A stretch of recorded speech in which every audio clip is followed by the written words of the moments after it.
Alright, we're gonna start a new save now. I forgot to start recording when I did this, so I could actually, like, see this stuff. As a thaumaturge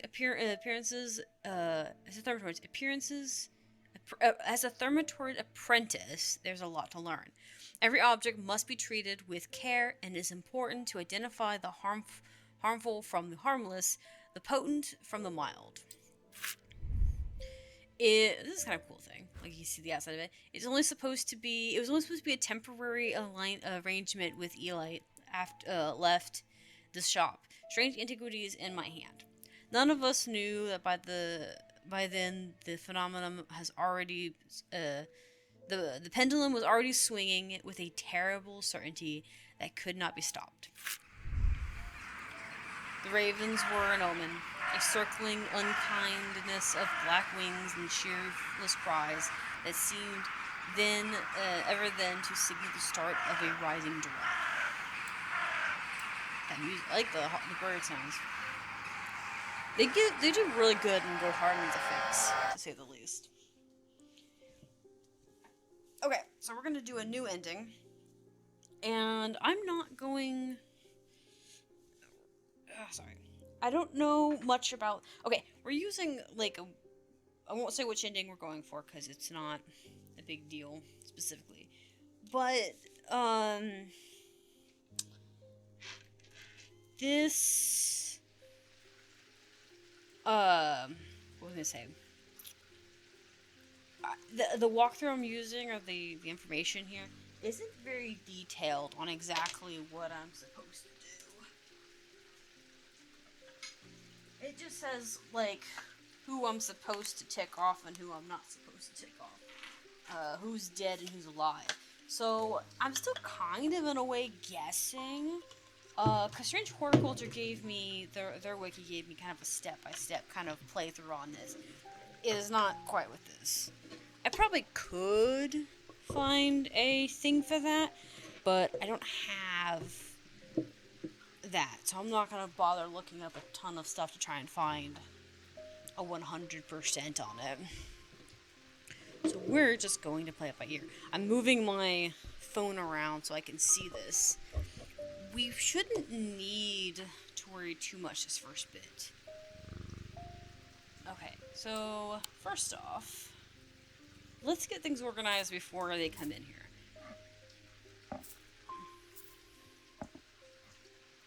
We do have goals. I'm going to try and keep all the necklaces together. Okay. Sorry. Let's put my headphones on more comfortably. I can stay up there. I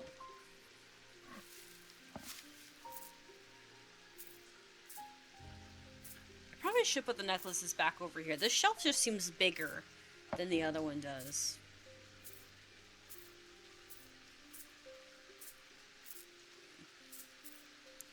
Okay. So I'm also sure these got gemstones in them. These are stone. That's something else. That's made of clay. There we go. We're trying to organize this a little bit better this coming time than I did last time.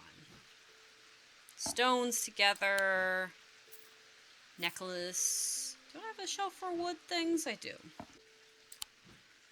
And I think this is stone as well. This thing's creepy. It's just going up there.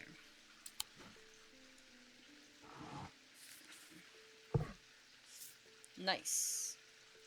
So I get the arrows. Thermito fields. Nice. More trinkets.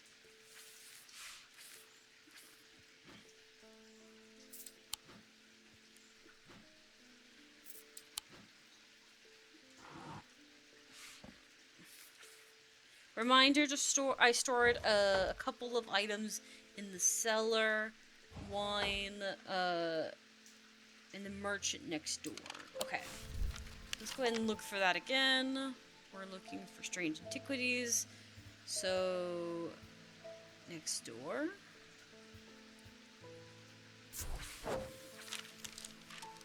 The proprietor? A Miss Clamore? Cranmore? I think it's Cranmore. Begrudgingly grants me access to the cellar when I explain that I'm from strange antiquities next door. Yes, well, take the lot of them out of here, would you? I can't say no to Eli after all he's done for me. But I don't like that thought of those unnaturals in my cellar. That's fair. That's more than fair. Okay. It's got stone in it. I might put things with I might put stone with ornaments up here. You know? Like, okay, this is definitely not, these are made from natural materials, like stones, and I think this is some kind of cheap metal. Okay. Iron, bronze. So I was trying to separate things that had different materials out of them. Like these are iron. This is bronze. I think this is made of bone, yeah. So these are natural materials, and there is a little bit of tin there, but made of natural materials. These have gemstones on them. They glow. Yeah, you know what I mean? Like, is this iron? Yeah, this is iron. Okay. It looks like silver to me, but it says it's iron, so that was gonna be an oddity. And these have gemstones on them. Start separating things immediately, and then these things are liquids. Okay, so we can put that in my folder to deal with. And I believe this is based off a pattern. Because, so it's a Z. And yeah, it's just here. Yeah, so this one here is this one. Yeah. Don't worry about it moving anywhere too much. Anything else I need to organize before we get into it? I think not. Okay, you ready, kitty cat? We're ready with the first customer. Hello, Eli. What's up, man? I've been called away to assist in an urgent matter in Ravenglass and must leave at once. Okay, cool. I'm leaving the shop in your care with some reluctance, I might add. Make use of my reference materials here and take this. Oh, why you trust me with this? There's an index in the back, and that may be useful to you. And if in doubt, study it carefully. And remember, there are some powerful artifacts here. Under no circumstances should you ever seek entry to any locked doors, drawers, or cupboards. In fact, safest not touch anything at all. I should be back in a few days. You say that, but if I didn't attempt to be nosy to get into your shop, I would never get anything done. I'm just saying. Hello. What can I get you? Congratulations! Today is the day you meet the great Thomas Poe. That's me. Yeah.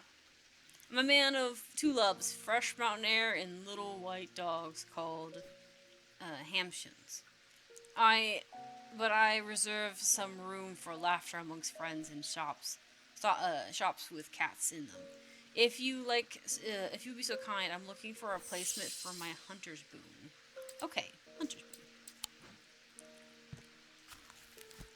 Let's see.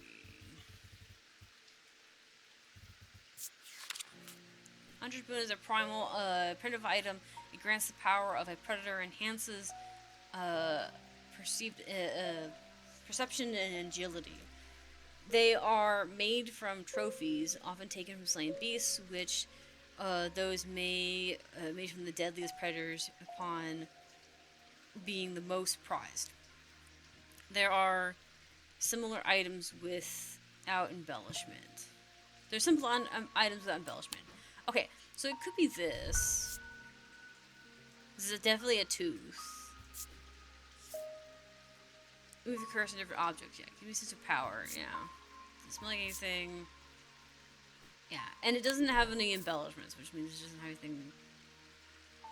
This one also has bones, but it has protection as its main option. I think it's this one. It has a somewhat eerie ability to it. I do not like holding it. Okay. Yeah.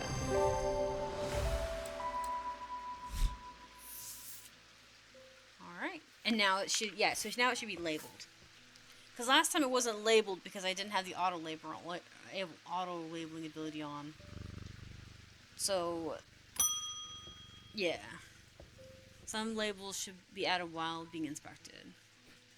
Knights are drawing, the knights are drawing in again. Dark shadows hide, dark deeds, so my father always used to say. Seems like the shadows have grown darker since he passed 2 winters ago. Creeping darkness sets in my house. I'm told a shadow hold will draw it out. Okay, so he wants a shadow holder. Shadow holder or a vessel is contained in is a container of any kind, sometimes a jar or a bottle or some sort of box. It can be used to contain the orc spirit, the manifestation known as creeping dark, pulling it from the shadows like poison from the wound. There are redecorated with the elaborate design called the shadow catcher. So that's what this is, isn't it? Well, no, it's not. It's not that. It's this, isn't it? Because that's got the symbol on it.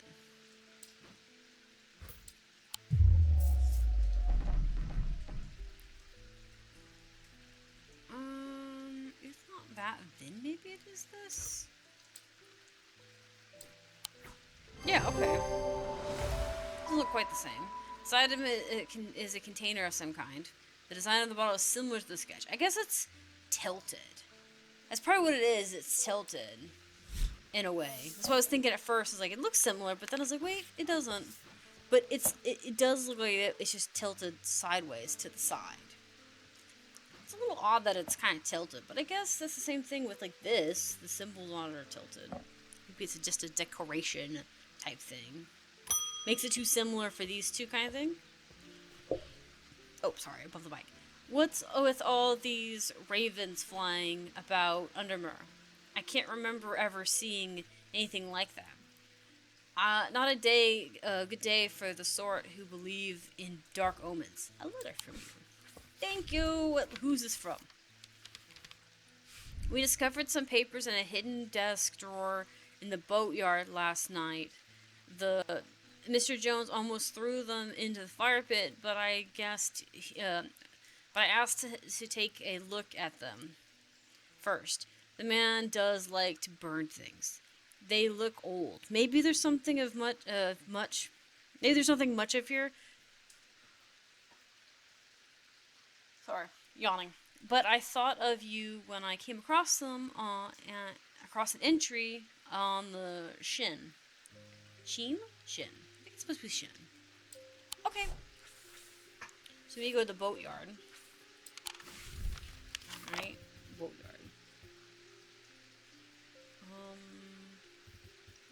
He said he used the discovered papers hidden in the drawer desk of the boatyard.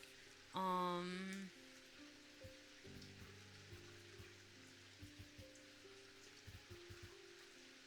think it's gotta be here. Alright. Nope, never mind, there's a boatyard. I was like, is there a specific place called the boatyard? I couldn't remember. I haven't done that part of this game for a little bit. The yard has seen better days. A mess of broken and rotting timber across most of the outdoor space that isn't taken up by upturned boats, slowly being claimed by the weeds. In the middle of all of this, a man looks up from repairing a small rowing boat. You must be the strange antiquity. From Strange Antiquity, he says with a smile. He takes me into a deploy oh, what's the word? It's the word that means like it's degrading over time. In his office, where 2 metal buckets collect dripping dilapidated. There we go. Into the dilapidated office where 2 metal buckets collect raindrops of brown water, and a thin window pane rattles with every footstep. He pulls a sheath of brown paper out of the desk drawer and places them gently in my hands. I like how nice this fisherman is. He's very gentle. He's like, here, a nice little thing. Apparently, as an afterthought, or somewhat reluctantly, the man gives me something else as I'm leaving. It is I have no use for it, he says. Don't even know what it was for. Okay. It's a sexton. I remember that. Alright, good kitty cat. Such a good cat. We're gonna leave the candles alone, by the way. Hello. I want an elephant ring. Oh, ring. That's a pleasing word to hold on the tongue. Oh, okay. So he's like tasting the word. Okay. Have you done that when you're like tasting a word? You're like, yummy. And it's just kind of like a word that rolls off your tongue in a nice way. You just keep like using it over and over. Kind of cool. Okay. Okay. Sometimes Essek ring. I think it's supposed to be Essek ring. Osik ring maybe. I'm gonna go with Essek ring. It sounds cooler. These somewhat mechanic objects were originally made as an offering to the goddess Scorchin. I'm gonna go with Scorchin because I think this was supposed to be like a play on the word. But the practice fell out of favor as a belief waned. They are hard to come across now, but they are occasionally sought out for their ability to keep venom at bay.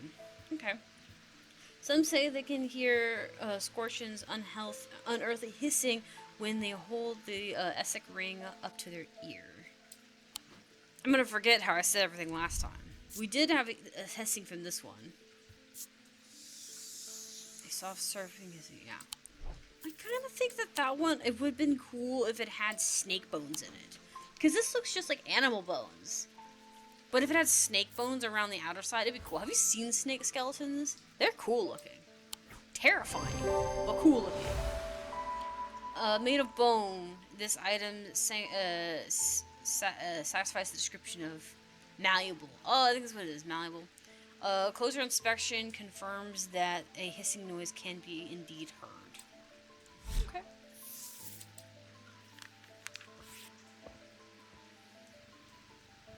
Good kitty cat. Such a good boy. Ding ding, who do you want? The behavior of these ravens is disturbing to say the least. As a rule, they only come to feed to feed. Ravens are omnivores, carnal eaters mostly, but they'll take anything that they can get their talons into, and they'll kill if necessary. I didn't plan on dropping in today, but there's something happened out there. Something's happened out there. Something is happening out there, and I'd like to know what. A voice as might help me, put me at ease, or might do the opposite. That's fair. I like how he's at least reasonable about it. Here's the thing. Honestly, ravens and crows get such a bad reputation for being creatures of ominous because they're so keen. They pay attention so aggressively in the world. It's actually really sad because I feel like they have become a symbol of bad omens, when in reality you should, if a crow is acting funny or raven's acting funny, take note of it because it clearly has picked up on something you didn't pick up on. It's also like rats jumping out of a ship because of like the weather going bad, right? A lot of sailors thought that was a bad omen, and maybe in a way it was, but can you really call something a bad omen if it's a warning to you? if the animals are in a way warning you that something's not quite right, you know. I don't know. I can't really blame an animal and their mannerisms for helping, especially not something as intelligent as a bird. I feel like if you didn't get that intelligence or you didn't get that warning, it would have been so much worse, you know? Because then you wouldn't know. Like, for instance, if the ravens were acting completely normal, this whole situation probably would have been a lot harder to tell that it was going down until people started seeing the black eyes. They see the ravens first, you know? So, like, I feel bad that those birds got a bad rep, even though that their ominous behavior or their intelligent behavior actually makes it to where you can kind of catch some stuff that you probably couldn't have caught otherwise. Anyways, voice of Cinerus. The name of Cinero is used to refer to any bronze tonic that it has certain imbuements in property with skills. With skill, such an item can be used to read the patterns of nature that are otherwise hidden to us. Cernos is a pagan god of the forest and nature, typically depicted as a man with the antlers of a stag, and often wearing or holding a torch. It looks like says like it should be torch, but it's like one word short of a torch. So it's like, different. Okay. So I think this one is going to be his belt that we're looking for, because we don't have a staff and we don't have a... Well, it could also be the necklace. He said bronze. Any of bronze. Well, and this thing's bronze, isn't it? Yeah, it's going to be this, isn't it? Because we use this early on, because I say it's this, but this is not made of bronze, it's made of tin. So yeah, this got the bronze on it. This item is made of bronze. A similar looking item appears around the neck of the Cinerus in the sketch. Yep. That's what I was thinking. It was between those two. Alright. That was a pretty good day. But yeah, birds get a bad reputation for being bad things, when in reality is if a bird or animal is acting funny, take note. It is your red herring. That's the thing. It is the red herring, and you want that red herring, because without it, you have no warning. You know, like another good example is I've not been hunting when this happened, but I have been outside when this has happened, and it's horrifying. All right, where in my area, because I came from Missouri, right? There are mountain lions. That is the main like big dog like predator you're gonna come across. Wolves are probably more common.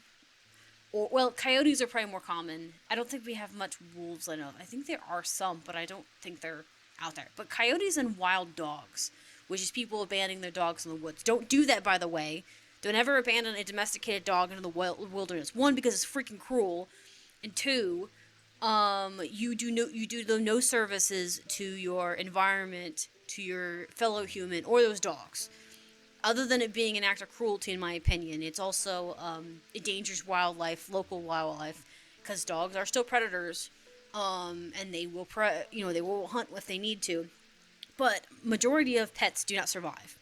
So, and the ones that do survive, being wild and stuff or running free, oftentimes carry disease or they become very aggressive, and it's not good for anything or local wildlife to have that happen to them. And it's not fair to the dogs either. But they also become a threat because they will attack people and they will attack livestock. And like I said, it's pretty bad. It's not like a cat where you can a cat's kind of mostly close to its wild ancestor. Still, don't release your domesticated cats into the wild. It's just not good for them in general either. But at least a cat doesn't do as much damage as a dog would, because the dogs are bigger predators. And anyways, so I have had this happen before, where I'm out in one relative's house or a friend's house out in the country, and suddenly the woods are, you hear chirping and birds tweeting, because you would think at nighttime it's quiet. It's not in the country. The outside world at nighttime is very loud. Bugs are talking, birds are talking. You hear things in the underbrush, even when you're nowhere near the tree line, right? I remember being out in the field one time, and we were playing outside, and we were playing within the light. My parents had always said, my grandparents and uncles would not let us play too far. They had these big, what looked like baseball lights, like the big beaming lights, and it made a certain range of light, right? And most people who live in the country have big, bright lights because it's supposed to keep their front yards lit up. Why? Well, if you keep your front yard lit up, well, things don't come up close to your yard. And my relatives, a lot of them had chickens and small animals living near the building, and if they didn't have bright lights, coyotes and stuff would try to come close because they're nocturnal. Anywho, so they had these bright lights on, and so when my cousins and I were playing in the dark, we would be told to never leave the light, like to stay within the light. Now, this was mostly so the parents could see us, but also in case there were wildlife creatures, they would be less likely to try and charge into the light to come get us, because they knew that, there's lots of people. So it just made it easier for the parents to keep an eye on us, because they'd be on the front porch watching us while we play in the dark, or play outside. And it would be easier for our cousins to come to our aid if something happened. It just made more sense, right? But one time we were outside the porch, and my grandfather or my uncle or someone walked out, checked on us, went back inside. They were right in the living room. We could see them through the window. And we were playing in the yard. We were playing on the outskirts of the ring of this light, right? Where it was kind of like, we could still be seen from the front porch, and we could also be, but we weren't like, we were also kind of on that border of like getting too far. We were playing in the grass, and suddenly we heard, like, the crickets chirping and birds and underbrush things, and suddenly it went dead quiet. Dead quiet. Like, everything in the woods stopped, right? And when it stopped, us kids stopped. We looked at the dark, and we had our ears up, because it happened a few times in my life. No one ever really told us about this, but there's just something about that. Even as a kid, you know that when the world goes quiet, something's wrong. Especially when the animals react. And then we heard steps. They were not human steps because they weren't very loud, and there was a lot of underbrush around. So if there was humans, even a good hunter would have probably been heard. And there was no deer out, so there wasn't like a hunter out there. And a hunter would have hollered, or we would have seen a flash thing. Because my cousin was a hunter, or his dad was a hunter, and he was growing up around that lifestyle. So he knew. And I whispered to him and says, "Do you think that's human? Like, is it a person?" He goes, "No." He goes, "Humans don't have, like," because the footsteps were really close together or something like that. He said, "That's 4 legs, not 2. And I said, "Okay." And I'm like, "Is it super big?" He's like, "I can't tell." He's like, "It could be really far, it could be really close." He's like, "I don't know." But we were whispering, so we couldn't, like, we weren't being very loud. But we could hear step, and the noises and stuff. And my cousin says, "Do not turn your back, like, to the woods." He's like, "We need to back up slowly away from the woods, but we can't, like, stop looking." So all of us kids were looking at the woods. There was like 4 or 5 of us outside, and we backed up one step at a time until we got to the bright part of the light. And my cousin said, "Run." So everyone turned and ran. Nothing chased us out of the woods, mind you, so don't worry, like, nothing bad happened. But we ran to the front porch, ran inside, and refused to come back outside. Our parents were like, "Are you okay? Nothing happened." And my aunts and uncles came outside, and one of my uncles actually grabbed his gun and went out into the dark part of the ring where his wife could still see him, but not enough that he was in the tree line, and was wandering around, and him and 3 other adults went outside, because it clearly freaked us kids out. And my uncle comes back in later after a little bit, because we were worried something bad happened, but our aunts and uncles distracted us kids again with whatever little thing they got, so I don't remember being too panicky until they came back in. And my uncle came back in, and he said, "It's a good thing you kids came back in." He goes, "We saw, like, coyote prints and probably something a little bit bigger." He said it could have been a wild dog or someone's hunting dog just kind of wandering around. He goes, "But it was circling around the outer part of the ring where the woods was." He says it probably was there for a little bit, pacing back and forth, because it was, like, walking close to the yard, but not into the light. He says, so it's probably good that you kids didn't turn your back on the dark and ran back. He's like, nothing to worry about. It never came too close, the animal, because they could see footprints of it. But he goes, but it's a good thing you guys did it anyways, and caution, right? But if those animals had not went quiet, if the woods had not went silent because a predator was in the vicinity, which was most likely it was just hunting birds and other creatures, because he said it wasn't a mountain lion, which what we were scared of is mountain lions and bears. He said it was a smaller thing, that it would have been dangerous for us kids, but not enough to be like a super big threat for the adults. Like if anything, like he said, it was small enough that if it attacked us kids, it would have been an issue, but the adults would have been there to deal with it. Getting a mountain lion or a bear off a child is a lot harder than getting a coyote off a child, is what my uncle was trying to get to, kind of explain. He didn't want to scare his kids, so he was trying to find a way to be like, it was dangerous, but it probably wouldn't have hurt you, because they don't like the light and they didn't want to be. He's like, they probably were hunting small things, which is probably the truth. They probably were going for more easy things like moles and mice and rats and birds, which is probably why the birds went quiet. But my roundabout thought of this is, if you live in the country area, you'll know that silence means danger, and that is your warning. And why it may feel like a bad omen at that time, be grateful that omen happened, because otherwise you would have never known something was in the dark.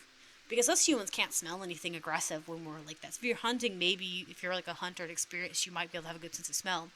But when you're kids in the dark playing in the light in the front yard of the country, you don't think that. So it's a good sign. So I think that blaming the birds for being a bad omen is essentially wrong. Because if that omen wasn't there, it would be bad.